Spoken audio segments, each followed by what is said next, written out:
Hello everyone, आपका स्वागत है हमारे चैनल के इस न्यू ब्लॉग में। नवरात्र के 9 दिन भक्ति और साधना के लिए बहुत पवित्र माने गए हैं। इसके पहले दिन शैलपुत्री की पूजा की जाती है। शैलपुत्री हिमालय की पुत्री हैं, हिमालय पर्वतों का राजा है, वह अडिग है, उसे कोई हिला नहीं सकता। जब हम भक्ति का रास्ता चुनते हैं तो हमारे मन में भी भगवान के लिए इसी तरह का अडिग विश्वास होना चाहिए, तभी हम अपने लक्ष्य तक पहुंच सकते हैं। यही कारण है कि नवरात्र के पहले दिन शैलपुत्री की पूजा की जाती है। माँ शैलपुत्री की कहानी। माँ शैलपुत्री सती के नाम से भी जानी जाती हैं। इनकी कहानी इस प्रकार है। एक बार प्रजापति दक्ष ने यज्ञ करवाने का फैसला किया। इसके लिए उन्होंने सभी देवी देवताओं का निमंत्रण भेज दिया, लेकिन भगवान शिव को नहीं। देवी सती भली भाली जानती थी कि उनके पास निमंत्रण आएगा, लेकिन ऐसा नहीं हुआ। वो यज्ञ में जाने के लिए बेचैन थी, लेकिन भगवान शिव ने मना कर दिया। उन्होंने कहा कि शिव ने मना कर दिया, उनके पास कोई भी निमंत्रण नहीं आया, इसीलिए वहाँ जाना उचित नहीं है। सती मानी नहीं और बार बार यज्ञ में जाने का आग्रह करती रही। सती के ना मानने की वजह से शिव को उनकी बात माननी पड़ी और अनुमति दे दी। सती जब अपने पिता के प्रजापति दक्ष के यहाँ पहुंची तो देखा कि कोई भी उनके आदर और प्रेम के साथ बातचीत नहीं कर रहा।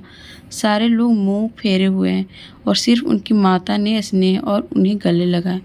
उनकी बाकी बहनें उनका उपहास उड़ा रही थी और सती के पति भगवान शिव को भी तिरस्कृत कर रही थी। अपमान करने का कोई मौका न छोड़ा। ऐसा व्यवहार देख सती दुखी हो गई। अपना और अपने पति का अपमान उनसे सहन नहीं हुआ और फिर अगले ही पल उन्होंने वो कदम उठाया जिसकी कल्पना स्वयं दक्ष ने भी नहीं की होगी। सती ने उसी यज्ञ की अग्नि में खुद को स्वाहा कर अपने प्राण त्याग दिए। भगवान शिव को जैसे इसके बारे में पता चला तो बहुत दुखी हो गए। दुख और गुस्से की ज्वाला में जलते हुए शिव ने उस यज्ञ को ध्वस्त कर दिया। इसी सती ने फिर हिमालय के यहाँ जन्म लिया और वहाँ जन्म लेने की वजह से इनका नाम शैलपुत्री पड़ा। शैलपुत्री का नाम पार्वती भी है। इनका विवाह भी भगवान शिव से हुआ। माँ शैलपुत्री का वास काशी नगरी बनारसी में माना जाता है।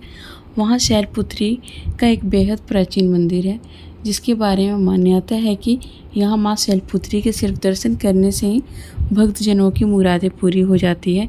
कहा तो यह भी जाता है कि नवरात्र के पहले दिन यानी प्रतिपदा को जो भी भक्त माँ शैलपुत्री के दर्शन करता है उसके सारे वैवाहिक जीवन के कष्ट दूर हो जाते हैं। चूँकि माँ शैलपुत्री का वाहन वृषभ है, इसीलिए उन्हें वृषारूढ़ा भी कहा जाता है। इनके बाएं हाथ में कमल और दाएं हाथ में त्रिशूल रहता है। आपको कैसी लगी मेरी जानकारी कमेंट में ज़रूर बताएं और मेरा वीडियो अगर आपको अच्छा लगा हो तो प्लीज़ लाइक, कमेंट और सब्सक्राइब ज़रूर कीजिएगा। Thank you.